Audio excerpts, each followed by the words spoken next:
Hey guys, Anders here. Welcome back to another video.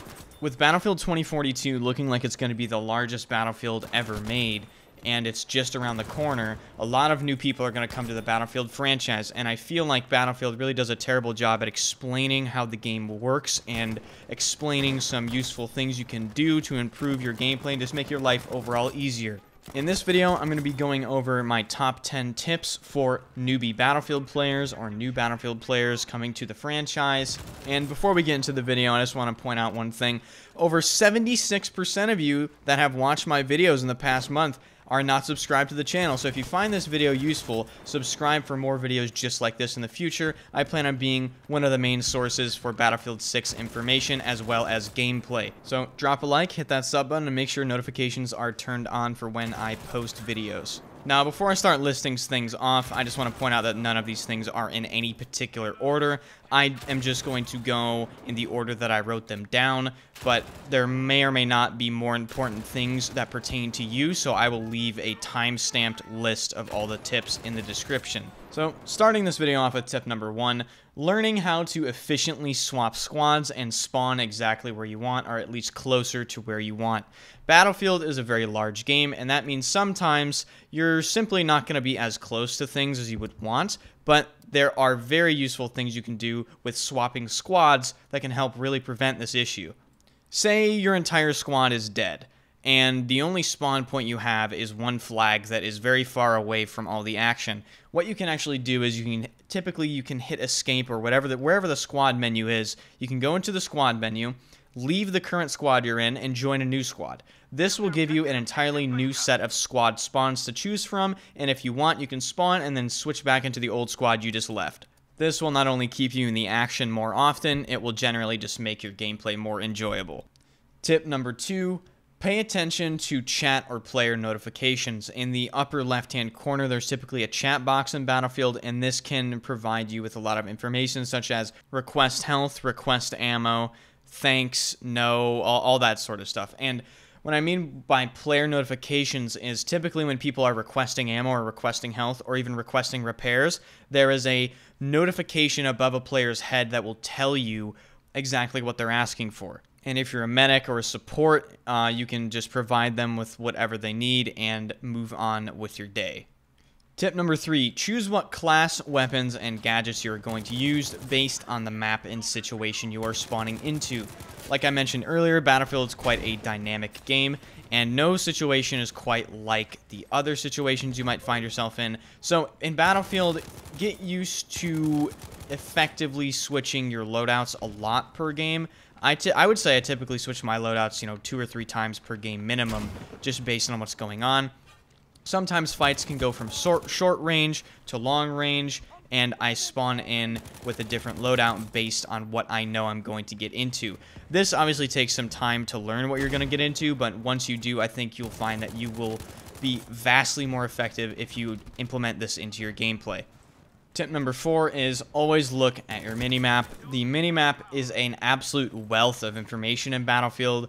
You can determine enemy positions, you can see where your friendly players are, you can determine map flow, rotations, enemy vehicle locations, ammo points, all sorts of information. Your minimap in Battlefield is your best friend, and you should always utilize it to the fullest extent. I typically look at my minimap when there is downtime, so say I'm prone and reloading, I'm looking at my minimap. Say I'm vaulting and I don't necessarily need to be worried about anyone in front of me, I'm looking at my minimap. Just basically look at your minimap whenever you have a little bit of time. You'll be very surprised at how often you get saved by it. Moving on to tip number 5, use the map to your advantage. And I don't actually mean the minimap, I mean the actual map itself. Use the undulations and natural map topography to your advantage. Flank around, be sneaky, take different routes. You don't always have to go the same direction as your teammates. You will find that most of the time it's actually quite easy to catch people off guard in Battlefield simply because they tend to be fixated on one to 3 areas, and once you kind of throw yourself at it enough, you'll be able to dynamically identify what is the best way to approach situations, and you will find that basically you'll just shoot people in the back a lot. Now, this is obviously easier said than done, particularly for some maps like Breakthrough. Breakthrough can be quite difficult to actually punch through, but it still is relevant. Moving on to tip number 6. Learn how the different game modes function. So there are multiple different game modes in Battlefield, everything from sector-based game modes like Breakthrough and Frontlines, objective-based game modes like Conquest and Rush, kill-based game modes like Team Deathmatch. It pays off to learn how each game mode works, find out what you like, find out what is important to those game modes, and it'll just generally make your life a little bit easier. You'd be a little less confused. Tip number 7. Battlefield is an extremely customizable game. What I mean by that is Battlefield offers a lot of settings that other games don't offer.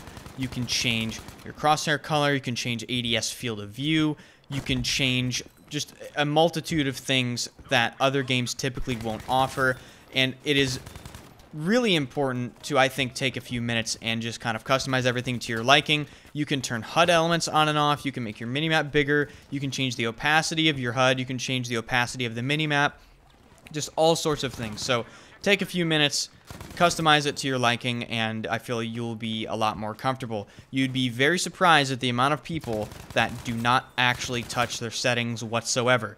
It actually alarms me because I've actually seen somebody, and I've watched this live, buy the game, download the game, start the game, and then play the game multiplayer-wise without even changing his sensitivity or anything, FOV, nothing.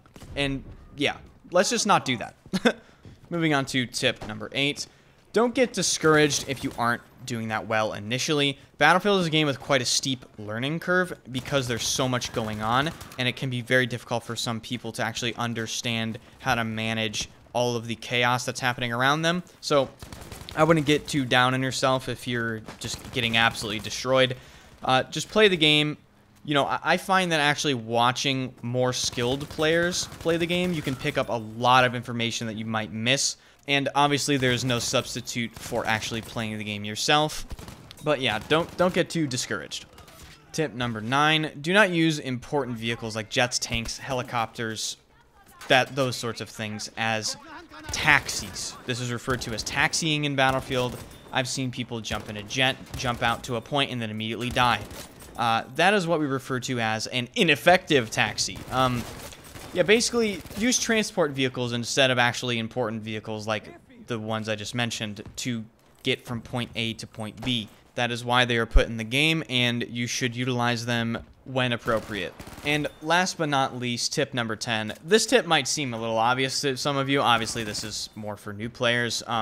There's a stigma in Battlefield that the only thing that matters is the objective. Oh, we have to capture the flag. We absolutely must at all costs, no matter what's going on, capture the flag. Well, I think if people really glance over that killing people is the main objective. That is how you gain access to objectives. That is how you gain map control. That is how you drain tickets. That is how you basically do everything in Battlefield. So, kill as much as you can, be as effective as you can with killing people. Obviously, not everyone's going to be 100-0, but the point is, don't listen to people that tell you that kills don't matter in Battlefield. Kills are the main objective in Battlefield, and they unlock every single other aspect of the game. After all, this is a first-person shooter game, but I do think that some people tend to forget that, which is honestly shocking. But I've been Enders. I hope you enjoyed this video. If you did, please hit the subscribe button and drop a like. I will be putting out more videos just like this just as soon as Battlefield 2042 releases. And I also stream every single day at twitch.tv/Enders at 6 p.m. EST. Turn notifications on, drop a follow to that channel. I will push my stream times back when Battlefield 2042 releases to make viewing the streams a little easier for the people across the pond and in other regions of the world. So again, if you liked the video, hit the like button, hit the subscribe button. I will see you guys later.